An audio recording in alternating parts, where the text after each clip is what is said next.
सभी को जय मसीह की जीवित यीशु जीरो ऑन चैनल में आप सभी मसीह भाई बहनों का स्वागत है। तो आज की इस हम कहानी में जानेंगे कि यीशु मसीह का जब जन्म हुआ था, जब पुराने समय में अब्राहम को आपने सभी को जानते हो, जिसके द्वारा आज इस धरती पर सभी को प्रभु यीशु मसीह के द्वारा उद्धार मिलता है। आप सभी को पता है, क्योंकि यीशु मसीह अब्राहम के द्वारा से इस विश्वास इस धरती पर आया है, क्योंकि अब्राहम ने परमेश्वर पर विश्वास किया और उसके लिए धार्मिकता गिना है। और जो कोई अब्राहम की जगह अब्राहम के जैसा विश्वास करता है, उसको भी वो धर्मी होना ठहरता है उसके लिए भी।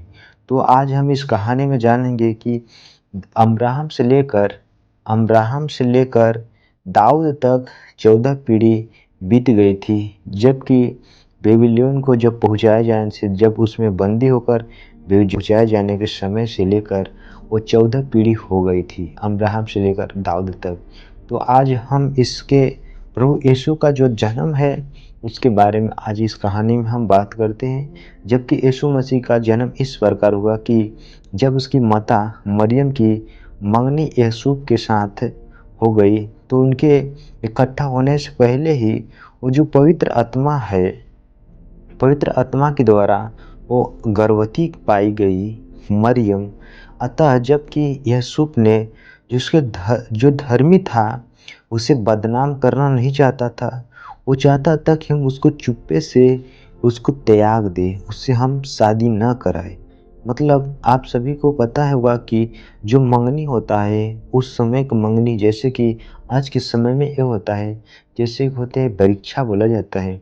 जब किसी को शादी होता है, तो जब उसमें देखता कि इधर का उधर का हो जाता है दोनों तरफ का, तो स्वयं मंगनी होता है। जैसे जैसे आज के समय में परीक्षा होता है, उसी तरह उस समय जब यूसुफ और मरियम का जब ये मंगनी हो गया था, तो वो गर्भवती पाई गई पवित्र आत्मा के द्वारा। तब उसका पति यूसुफ ने, जो धर्मी था, वो बदनाम नहीं करना चाहता था। वो चाहता था कि हम चुपके से उसे अपने में विचार कर रहा था, अपने मन में विचारता था कि हम उसको अच्छे से उसको त्याग दे, उसको छोड़ दे, उससे शादी हम न कराएं। जब इन बातों में के सोच ही में था, तो प्रभु का स्वर्गदूत उसे स्वप्न में दिखाई देकर कहने लगा, हे यूसुफ, दाऊद के संतान, तू क्यों अपनी पत्नी मरियम को बताया कि हे यूसुफ। दिखाई देकर स्वर्गदूत ने उससे क्या बोला कि हे दाऊद की संतान, तू अपनी पत्नी मरियम को अपने यहाँ ले आने से मत डर, क्योंकि जो उसके गर्भ में है वो पवित्र आत्मा की ओर से है, न कि किसी मनुष्य की ओर से। वह पुत्र जनेगी और तू उसका नाम यीशु रखना, क्योंकि वह अपने लोगों का उनके पापों से उद्धार कराएगा। इसीलिए यीशु ने उसको दर्शन में ही स्वर्गदूत ने बता दिया कि उसको अपने यहाँ ले जा। इन बातों को यह बात इसीलिए हुआ कि जो प्रभु ने मतलब जो वचन प्रभु ने भविष्यवक्ताओं के द्वारा कहा था वह पूरा हो। देखो, एक कुमारी गर्भवती होगी और वह एक पुत्र जनेगी और उसका नाम इमानुएल रखा जाएगा। मतलब इमानुएल का मतलब ये होता है, जिसका अर्थ ये है कि यह परमेश्वर हमारे साथ है।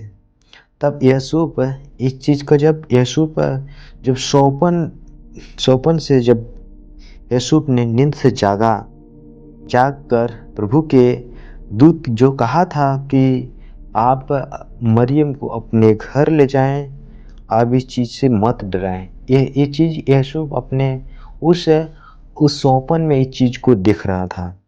इस चीज को जब सोपन में देख रहा था, तो यूसुफ जब नींद से जागा, तब प्रभु की जो दूत ने उसको जो सोपन दिया था, उसके अनुसार अपनी पत्नी को अपने यहाँ ले आया, अपने घर ले गया यूसुफ। और जब तक वह पुत्र न जनी, तब तक उसके पास न गया।